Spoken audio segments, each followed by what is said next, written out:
মনে চলে আসলো যে ও রং করছে, কে রং করছিল কেন?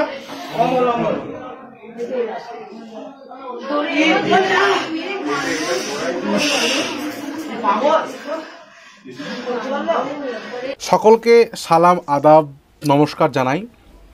তো আবার চলে এসেছি নতুন একটি ভিডিও নিয়ে।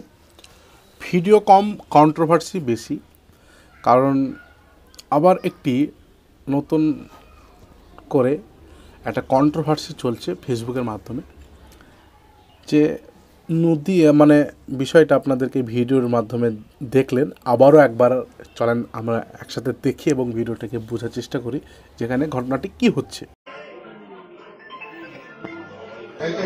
মনে চলে আসলো যে ও রং করছে, কে রং করছিল কেন?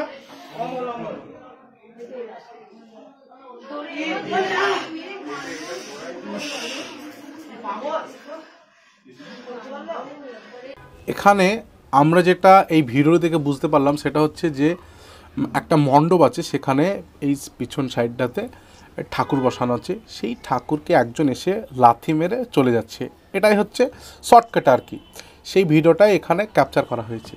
সেটাই নিয়ে একরকম তোলপাড় চলছে বর্তমানে, কারণ এখানে দোষারোপ করা হচ্ছে নাকি এটা এই ঘটনাটা মুর্শিদাবাদে, কিন্তু এখনও পর্যন্ত তদন্ত করে বা মূল সূত্রপাত এখনও পাওয়া যায়নি যে এটা কোথাকার, আদৌ কি এটা মুর্শিদাবাদ বহরমপুরের না অন্য কোনো স্থানের। তো এটা নিয়ে অনেকে অনেক রকম মন্তব্য করছে। তার বিশেষ করে এখানে বিষয়টা দেখা যাচ্ছে যে বা যারা ভিডিও করছে তারাই বলতে যাচ্ছে যে তারা নাকি চিনে এখানে এই ব্যক্তিটাকে, এমনকি উনিও হিন্দুদেরই মধ্যে থেকে একজন কেউ, যিনি এসে এই মূর্তিটিকে ভেঙে চলে যাচ্ছে। আর এই সকল দোষের দাবি বা দোষের সাব্যস্ত হিসাবে মুসলমান ব্যক্তিদেরকে ধরা হচ্ছে, যে মুসলমানের মধ্যে থেকে কেউ এসে একজন এরকম কর্মকাজটা করে যাচ্ছে। কারণ এর আগে আমরা দেখেছি যে নদিয়ার চাপড়ায় দেবী সরস্বতীর পুজোয় এরকমভাবে ভেঙে তিনজন অন্ধভক্ত এরকম লাথি মেরে ভেঙেছিল, তাদেরকে অবশেষে গ্রেপ্তারও করা হয়। এবার যদি হয় এই ঘটনাটা সত্য যে মুর্শিদাবাদ বা বহরমপুরের কোনো অংশ, সেক্ষেত্রেও কিন্তু একই রকম ঘটনা।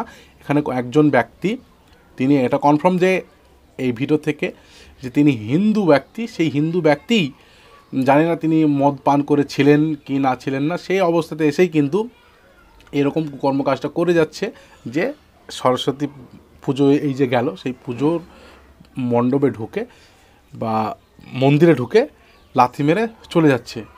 এইটার দোষ পড়ছে মুসলমান ব্যক্তিদের উপর।